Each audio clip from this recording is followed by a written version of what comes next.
राधे राधे। आज आंवला पूजनी एकादशी है। जो लोग इसका व्रत नहीं कर सकते तो आंवले को छूकर आंवले को खाकर भी पुण्य प्राप्त कर सकते हैं। इस दिन विष्णु भगवान ने ब्रह्मा जी और आंवले के वृक्ष को रचा था। सृष्टि रची थी, आंवले का वृक्ष उत्पन्न करा था। और आज के दिन से ही ये शुक्ल पक्ष की एकादशी को ही आता है, शुक्ल पक्ष में फागुन की। और आज के दिन ही से होली का पर्व प्रारंभ हो जाता है। आपको इसकी कथा मैं सुनाती हूँ। इसके लिए सामान क्या क्या चाहिए ये भी मैं आपको बताती हूँ। आंवला ले लिया है। अगर आपको वृक्ष नहीं कहीं मिलता तो हम आंवले को भी किसी पात्र में रखकर पूजा कर सकते हैं। दीपक रख लेते हैं, एक लुटिया में जल रख लेते हैं, रोली, और ये होती है कुकड़ी जिसे कहते हैं कच्चा धागा।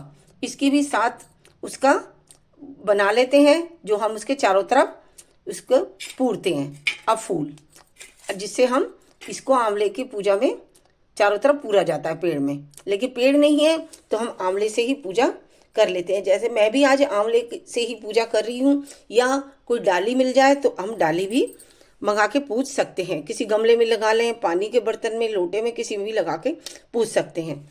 लेकिन आपको मैं इसकी अब कथा आपको सुनाती हूँ। मैंने इसकी पूजा कर ली है।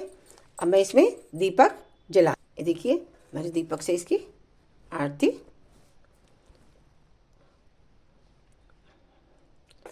अब इसकी 7 परिक्रमा भी लगाई जाती है, लेकिन उससे पहले मैं आपको इसकी कथा सुनाती हूँ। राधे राधे। आज मैं आपको ग्यारस की कथा सुनाती हूँ। ग्यारस की कथा में होता है, एक बुढ़िया होती है, एक सास बहू दोनों होती हैं। 2 सास होती है, वो हर ग्यारस का व्रत करती है। आंवले के पूजने, आंवले की ग्यारस का व्रत आता है तो वो आंवले के सोने के आंवलों के दान पुण्य भी करती है। तो बहू उससे बड़ी जोर की जलती है कि अरे ऐसे तो हमारे घर में सब कुछ खत्म हो जाएगा अगर सास ऐसे मेरे आंवलों के दान कर, सोने के आंवलों का दान करने लग जाएंगी। तो अब वो ऐसे मानती नहीं, अपने पति को कहती है, भाई ऐसे नहीं, ऐसे काम कैसे चलेगा। आप इन्हें कहीं मंदिर में कहीं छोड़ा, वो झट मानता है बात, कई बार तो मना करता है, लेकिन आखिर के उसे उसकी माननी पड़ती है और अपनी माँ को लेके जंगल में चला जाता है। जब वो जंगल में जाता है तो रुकता है थोड़ी देर माँ के पास, बात करता है, कहता है माँ, छोटा सा मंदिर होता है वहीं पे उसको उसके पास छोड़ आता है। कहता है माँ अभी मैं आता हूँ और तुम इतने यहाँ पर बैठो। जब वो बैठ जाती है बेचारी, ठीक है बेटा। जब वो वहां से क्या करता है, माँ को तो छोड़ के और वापस जाता ही नहीं है, अपने घर वापस आ जाता है। घर वापस आता है तो अपनी बहू को सब बता देता है। ऐसे छोड़ा, बड़ी खुश, क्योंकि चलो कोई बात नहीं। अब वो जब वो घर आता है तो वहां पे सास कहती है, अरे मेरा बेटा तो आया ही नहीं। खूब बात देखती है, कोई बात नहीं। मंदिर में पूजा पाठ करती है, रहती है, करती है, हर 11 व्रत करती है, सारे काम करती है। आई आंवला पूजनी 11, क्योंकि अरे भी आज तो मेरी आंवला पूजनी 11 है, मैं कैसे करूं, मैं तो व्रत रहती हूँ, दान पुण्य करूं, कैसे करूं। वो ऐसी इसी बाट में बेचारी दुखी बैठी रहती है। इतनी देर में एक बुढ़िया सी आती है, तो वो कहती है, माँ तुम कैसे दुखी। यूं कह रहे, आज तो आंवला पूजनी 11 है ना, मेरे पूजा को कुछ पेड़ भी नहीं है, आंवला भी, हरा आंवला भी नहीं है, कुछ भी नहीं है। मैं तो सोने के दान करती थी, चांदी के दान करती थी, मेरी बहू ने मुझे घर से निकाल दिया, मैं यहाँ पे, मेरा बेटा मुझे छोड़ गया। तो यूं क्या, अच्छा माँ। तो झट वो कहती है, देख वहां पर एक पेड़ है, वहां पूजा कर लो।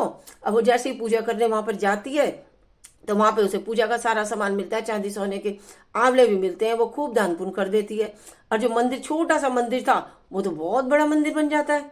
यूं कह रहे, ये क्या, यूं कह, हाँ माँ तो वैसे ही। अब वो वहीं पर ही रहने लग जाती है मंदिर में। खूब दास दासियां खूब उसके इकट्ठे वहां पर रहते हैं, खूब, मतलब उसे सब तरीके का आराम उसे मिल जाता है।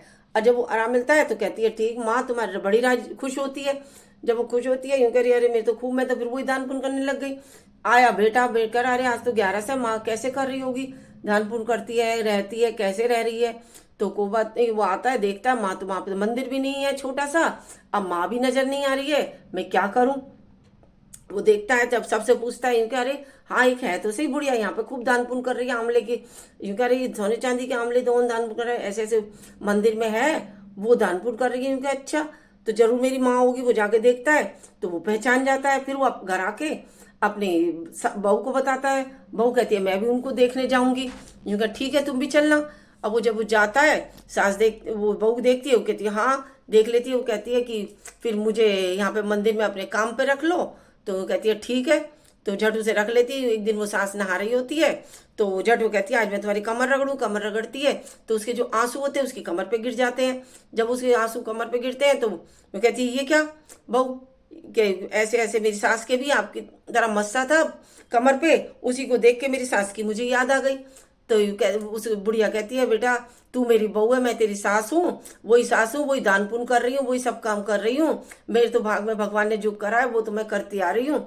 कोई नहीं। झट वो बहू से गले लिपट जाती है, पैर छूती है, यूँ कहती है, ना सासू ये तो कैसे नहीं ना, बहू तेरा भाग तेरे साथ, मेरा भाग मेरे साथ, भगवान है सब है। झट वो सास बहू बहू बेटे सब वहीं पे उसी मंदिर में रहने लग जाते हैं, खूब खुशी से रहते हैं, खूब दान पुण्य करते हैं।